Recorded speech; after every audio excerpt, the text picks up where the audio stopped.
try a sumo stance.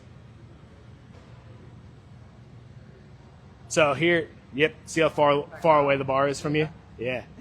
So stand up again. Spread your feet out a little bit more. There you go. Get a little tighter. Good, now sit those hips back, grab the bar. Make sure your knees are pushing outside your arms. Arms are straight down. There you go. Good. Now on this one, come all the way down. Pull those hips to the bar just a little bit more. Yep, now drive through. Good. That looks a little bit more comfortable for you. So, all right, good there. I'm gonna make a comment, and this is just objectively speaking, your arms are kind of short. Okay. So for you to conventional deadlift, I think it's a little bit hard for you to get your hips back far enough to get on the bar. So sumo might be a better fit for you if maxing out that load, but they can both help with each other. But maybe just getting a little bit more hip extension can help you on the conventional, not let that bar get away from you, and keep those hips back and stay over top. Does that make sense to everybody? So that's one thing. If you're really struggling to get here because you have to bend down so far because your arms are a little bit shorter, then maybe that's a sign that sumo is a better stance. Or, like I said, we need to get more hip mobility to be able to extend our hips back farther. So that's the other fun thing I love about like the barbell lifts and compound lifts in general, is there is an endless amount of troubleshooting and progressions that we can make in different ways to help us with our lifts. So I find it to be a lot of fun. That's maybe just me, but I find the barbell lifts to be a lot of fun for that reason of like, there's endless things we can do. There's endless ways to kind of fix and tweak, and we're always kind of trying to perfect it. So if you come in with that curiosity to things, I think it makes the gym much more enjoyable, makes it much more sustainable, because it's like, oh, I'm deadlifting again this week. Like, why are we doing the same movement over and over again? Because we have to build that skill to be able to do it, and that's what we're trying to do. We're practicing every single day. So that's why I love it so much. Any other questions? Anything else? Anybody had? How do you know? Okay, so this is where we're going to use kind of an intensity scale. So let's say I start you out, we get up to 95 pounds, and that is an absolute 10 out of 10. Like, I got it. There's no way I could possibly do another one. We're going to keep doing that until we could do another one. Once we can do another one, then we can go up. And you can use also kind of like a percentage scale. So if you wanted to, like, say you had a 1 rep max of 150 pounds, we'd start with like somewhere around like 85% of that is technically like your 5 rep max, very generalized. That's somewhere around there. So we'd probably start with like 75% of 150 and do that for 5. And again, using that kind of intensity scale, the RPE scale goes from 0 to 10, rate of perceived exertion. So 10 out of 10 being your absolute max. I could not have done another rep. 9 out of 10, super hard. I probably could have eked out another one, but it would have looked like shit.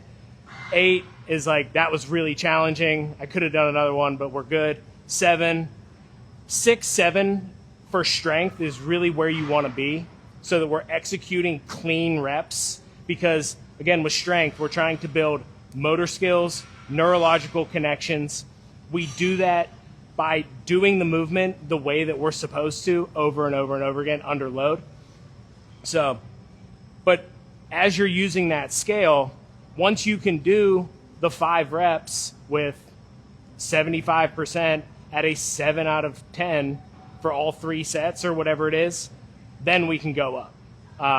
And again, you make a 5 to 10 pounder, 5% jump. Maybe we go to 80%, so that we're not making too big a jump. We know it's something we can handle. It might be more challenging than the last one, but it's not going to be something we haven't prepared for.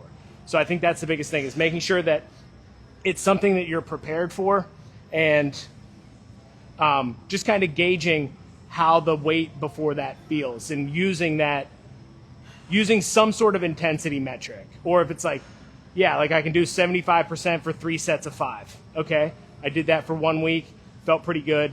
I'll go to 77.5%, 80% next week, see how that feels. If the intensity was higher, okay, we're going to work at that weight until the intensity comes back down to a 7, and then we'll make a bump up again. So it's just kind of tracking that process. And if any of you have worked with me, you know we use a lot of rep ranges. So I'll use something for like deadlifts. We want to work heavier, so in the 1 to 6 rep range. So I'll give you 4 to 6 for your rep range in a 7 RPE. So you want to get to the point where you can do 3 sets of 6 with a weight at 7 RPE. Then we're going to bump up in weight and repeat that process. So maybe you can only do 4 with that. We're going to keep doing that weight until we can do 3 sets of 6 and then repeat the process and just keep doing that. That's why I love rep ranges for anything, is because it's a constant progression. We're progressing in reps and then we progress in weight. So you can do it with like 3 to 5, you can do it with 1 to 3, but that's a good way to do it too, to kind of learn the intensity scale, because it's hard when you're at that newer stage of lifting to be like, what is a 10 out of 10? And I don't necessarily want to put you in a position right now to do a 10 out of 10, because we haven't built enough, a big enough body of work to be ready for what a 10 out of 10 is going to feel like. And you can test it out safely on like machines or stuff like that. Like go to absolute failure on like the chest press machine and just see what it feels like to absolutely not be able to do another rep. Know what that feels like. And then as we get more comfortable and we get better at the movements, we can translate that to the barbell. The only time I don't like doing it is on bench press and squats, because if you don't have a spotter on bench press, I don't want you to get stuck on your chest, and I never want you to fail under a squat bar. It may happen, but I really don't want that to happen. Worst thing that can happen here is I just can't get it. If it is a weight that I know in my mind I can handle, but for whatever reason that day it didn't go, or I wasn't quite there, as long as you're not like, first day you walk in the gym, I slap 2 plates on here and, oh, my back hurts. Well, no wonder. You hadn't deadlifted at all before that. You can't just do that. So, but yeah, trying to find that point. It's good. Anybody else? One question. Yeah. Should you rest between sets, and if so, for how long? Should I what? Rest between sets. Yes. And if so, for how long? Absolutely, you should be resting between sets. If you don't need to rest in between your sets, you are not working hard enough. I will say that, and I will die on that hill forever. How long? For like bigger strength exercises, I like 2 to 3 minutes. But as you kind of do more isolation work, it can be more 30 to 90 seconds. But yeah, depending on how heavy and what you're working on, I'd say a good rule of thumb is like 2 to 3 minutes. But the biggest thing I always tell people is rest long enough so that you feel like you can do what you just did again. And so that you have time to do everything you want to do in the gym. Again, we only have so much time. So, you can't be the power lifter that pulls up his camping chair and takes a nap in between sets. Even I can't do that. I might take 5 minutes at the most if I really need it, but anywhere from a minute to 5 minutes doesn't really show any difference in like strength or hypertrophy gains, as long as you can get the volume in the time that you have. So I'd kind of plan it out like that. And if it's like, I only have 30 minutes today, maybe I can't lift quite as heavy, or I can't do as much after the fact. So, but yeah, I'd say 2 to 3 minutes is a good rule for a challenging set, especially of a compound lift. If it's more of a machine base, a minute, 2 minutes should be just fine. We have a lot of prep that goes forward. Have you been doing anything personally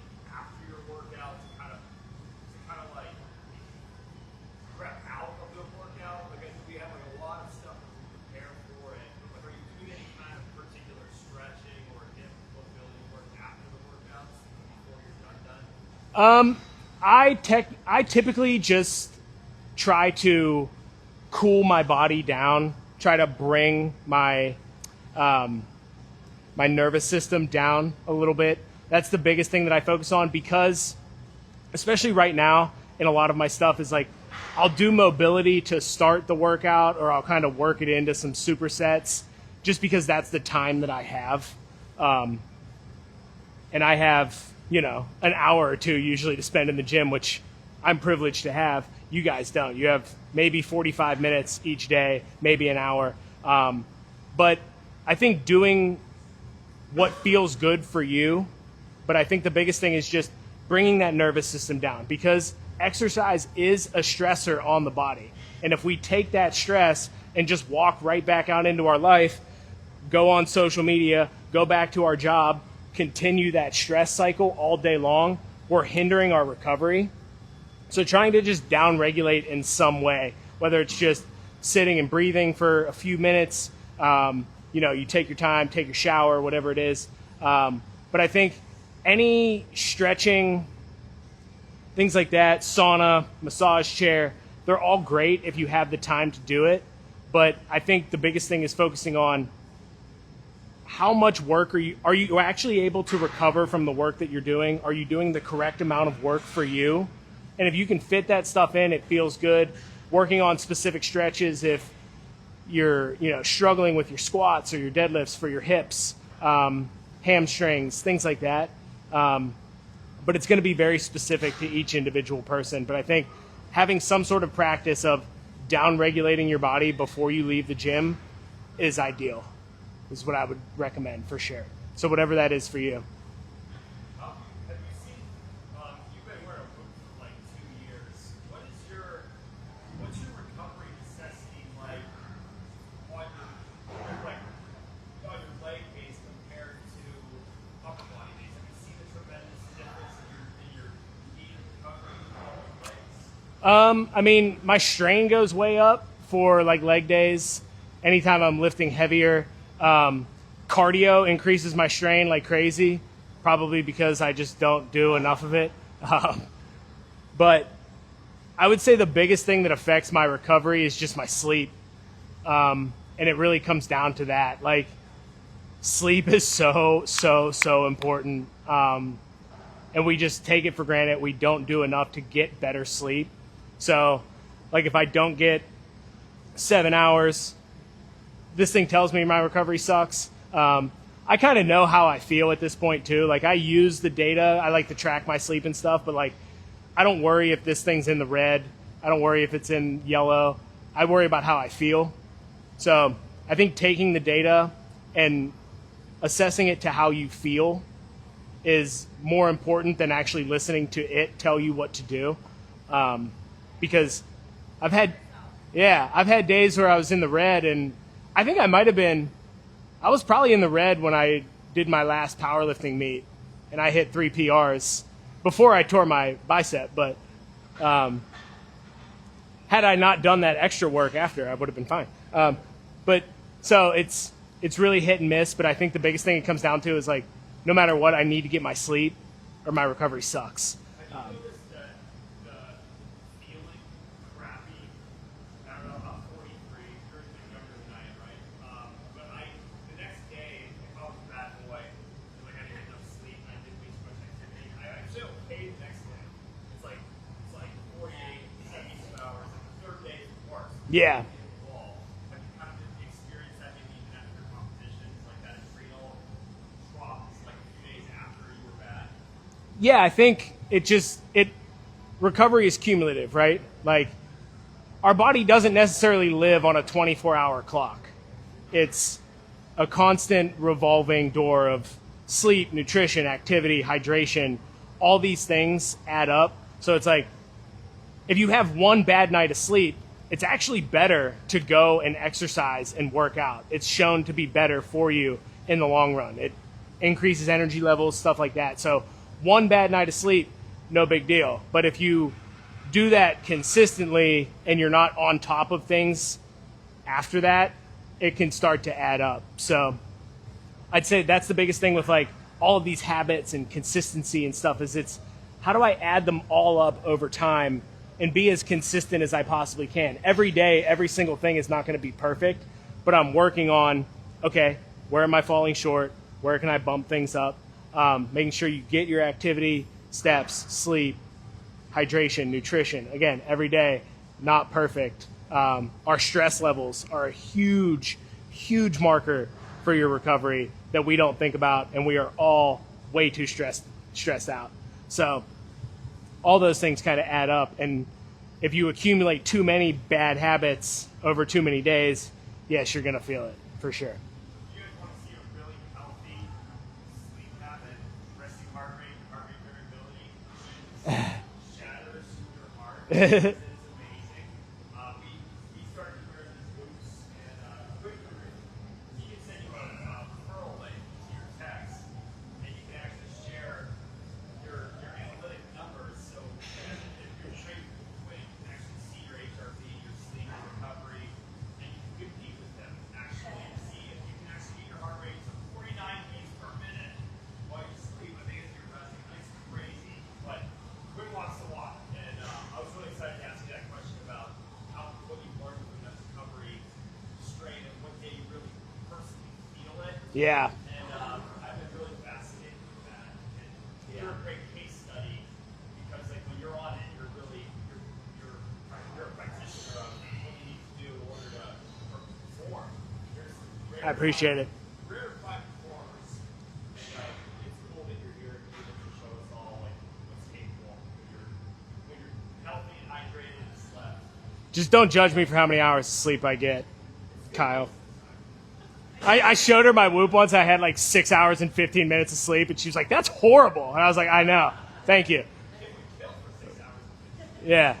If I get 7, I'm good. I just learned recently, the cheap version, it makes it so that's consistent.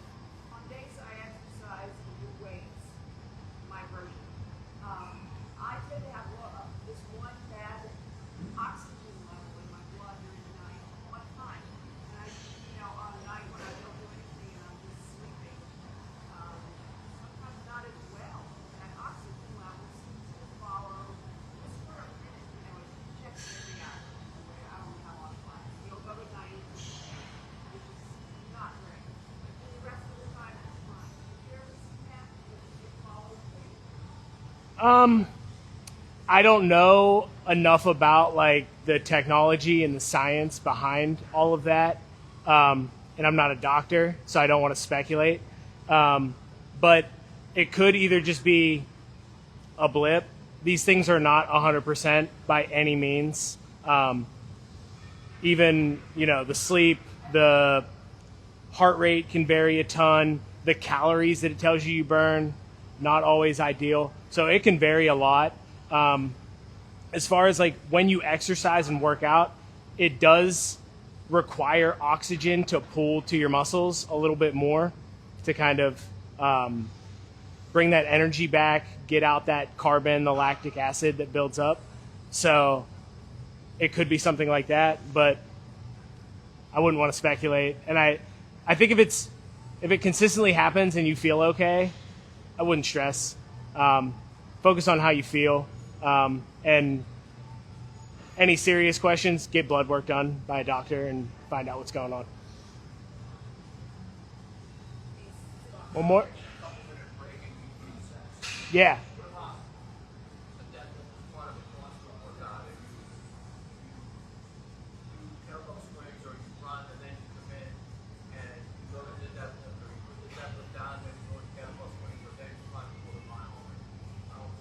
So it all depends on what your goal is for it, right?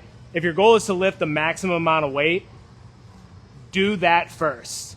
Whatever the most important, the most difficult thing is in your workout, do that and make sure that you're focused on that. So anytime I'm doing deadlifts, squats, any heavy lifting, I just focus on that. Maybe I do some mobility in between. With some of you guys, I'll do like some core work to help cue you, stuff like that. I'm not doing a bunch of different circuits, but if it's just to get that movement pattern in with everything else, like kettlebell swings, deadlifts, maybe another core exercise or something, and I'm trying to kind of work through that circuit, that's fine. But obviously we're not going to deadlift our maximum amount of weight doing it that way, right? So it just depends on what the goal is. So I'd say, and what do you have time for? If you only have 30 minutes that day, I need to get some deadlifts in, I need to do some other stuff. Maybe I do run through a little bit of a circuit. Yeah.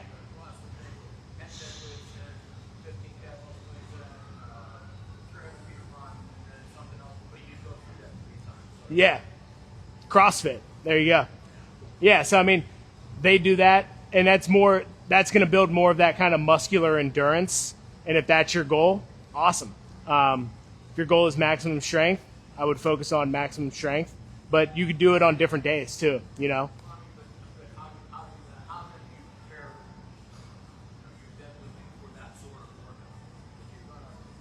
If I'm going to do it in like a circuit sort of thing. So anytime I'm doing deadlifts, the main warm-up, yeah, I would say if you're going to do it in like a circuit, your warm-up should be something general. Get some heat generated. Do the movements that you're going to do. So focus on your hip hinge, whatever other movements you're going to do. I'd probably run through a set or two at a lighter weight, because the best warm-up for deadlifts is lighter deadlifts. So like I'll do, depending on how heavy I'm going, I'll do 4 or 5, 6 deadlift sets before I get up to my working weight. But say it was like, for your circuit, you were doing 185. I'd do a set with 95. I'd do a set with 135. I'd throw 185 on and then go into my circuit. So just making sure that the body is primed for whatever weight you're going to give it. And however that kind of build-up process works for you, that's efficient, get your heart rate up a little bit, get some heat built up, and get you ready to do that movement, be good to go. I almost hesitate to ask this question because I think people get so focused on like what's optimal that they don't do anything at all. Can you talk about fatigue on the nervous system or lifting really heavy, and like where do we put our cardio in? Like how many rest days should we take in between all this stuff? So, classic answer, it depends. I am not, like, there's a lot of talk out there now about fatigue and reducing fatigue as much as possible. It's supposed to be fatiguing. Like, this is supposed to be hard. It's supposed to be difficult. You're gonna get fatigued. I don't see a huge difference in, doing heavy lifts. Again, if you're gonna do your heaviest, or if you're gonna work up to your heaviest loads, or your goal is strength, do that first when you're freshest. Prime your body, warm up. You can do cardio after. The interference effect, if you guys have heard of that, of strength training and cardio, kind of the cardio cancels out because your body can't recover.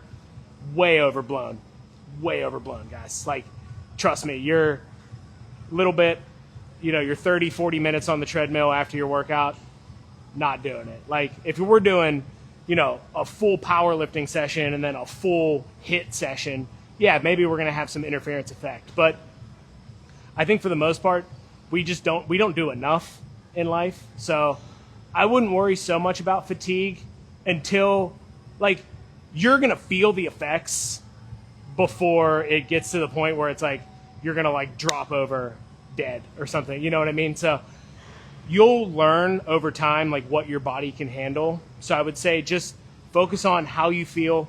I'd always recommend doing strength work first. If you need 5-10 minutes on the treadmill, cool. If that feels good, get you warmed up, get you in the zone, awesome. But I would do strength work first, cardio after. If you can, if like your goals are really high, split them up as much as you can, do them on different days. Make sure you take at least 1 or 2 full rest days during the week. Like, I have 1 day a week. It's usually this day where I don't even track steps. I try to take as little steps as possible. I would be sitting on the couch watching College Game Day right now, just getting ready to eat and not move. I would take 1 day like that of the week for sure. one other day of like, we'll call it an active recovery day where you just focus on like your steps, but we're not doing anything strenuous. Then the other 5 days we can fit in our days of lifting, cardio, get that in. But yeah, as far as fatigue goes, you're going to feel it before it becomes a serious issue, and you can adjust from there, I think. Smith machine for deadlifts, I would use it for RDLs if I was going to use it for anything, just because the track of it is a little bit different, so you don't want to get into any bad habits, but it can be good for kind of that RDL, nice, slow, controlled eccentrics. It's more stable, so it's a good way to learn that hip hinge too, with the weight in a fixed position, so you can feel kind of everything. Even using like straps on that so your grip doesn't give out can be a good way to learn it and kind of start to overload. But for actual deadlifts, wouldn't be my recommendation, especially not the one that we have, because it's on a track like this. If you get one that's straight up and down, you could maybe do it. But other than that, I would say RDLs on there, but focus on doing the deadlift in a way. I would even say like the Nautilus machine that we have out there with the handles that you pick up, that would even be a better, more of like a trap bar deadlift thing that you could use if you're trying to kind of feel that movement out and just get used to generating the tension and stuff like that. But I'm not an anti-Smith machine person by any means. Use it. It's a great piece of equipment. And you can push closer to failure on it because it's even safer. All right. Any other questions? All right. Awesome. Thank you guys so much. I appreciate you asking questions, listening, showing up for this. I'm hoping to do a lot more of these. So any feedback that you can provide, you can tell me, tell your coach, tell Kim. Let us know how it went, what we could do better. But thank you guys so much. I really appreciate you. Have an awesome weekend, and we'll see you guys later. All right?